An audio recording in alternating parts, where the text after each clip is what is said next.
एक छोटा सा गांव था, शांतिपुर। वहां एक ज्ञान प्यासी लड़का रहता था, नाम काशी। दिल का साफ, लेकिन मन में एक बड़ा सवाल। इस पूरे ब्रह्मांड का रहस्य क्या है? रोज रात वो आसमान में चमकते सितारों को देखकर भोलेनाथ से प्रार्थना करता, महादेव एक बार दर्शन देकर मुझे सेठी का मार्ग बताओ। गांव वाले कहते ये सब मोह माया है, लेकिन काशी के दिल में आस थी कि महादेव सबकी बात सुनते हैं।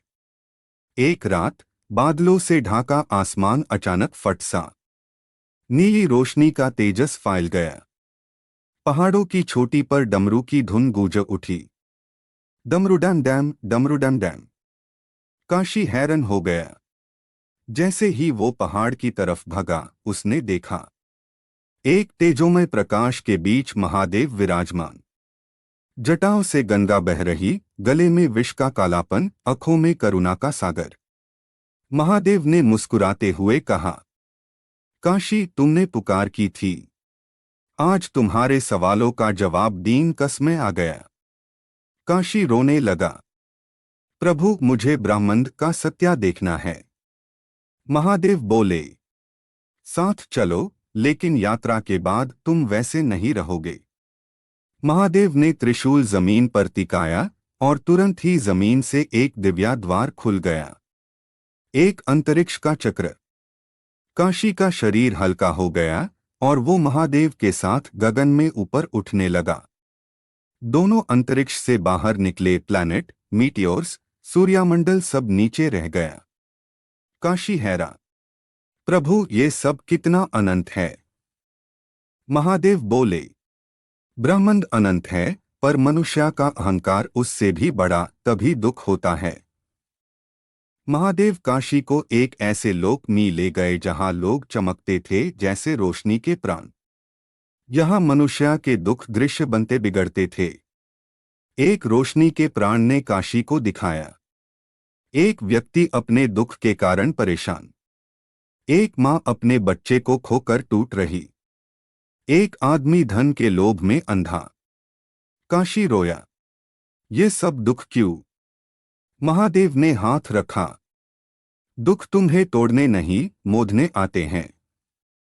जिस दिन मनुष्य अपना दुख समझ लेगा, उस दिन वो मेरे पास बिना पुकारे पहुंच जाएगा।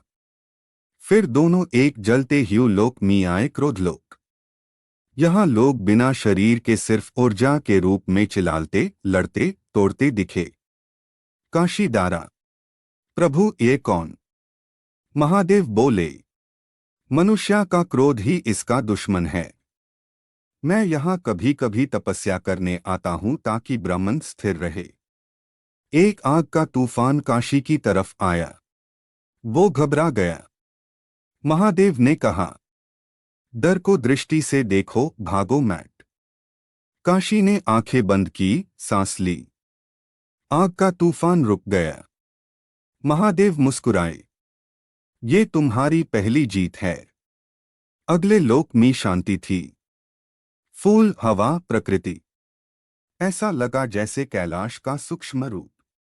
यहाँ एक वृक्ष था, करुणा वृक्ष, जिस पर जितनी पट्टियां उतनी ही प्राणियों के दुख।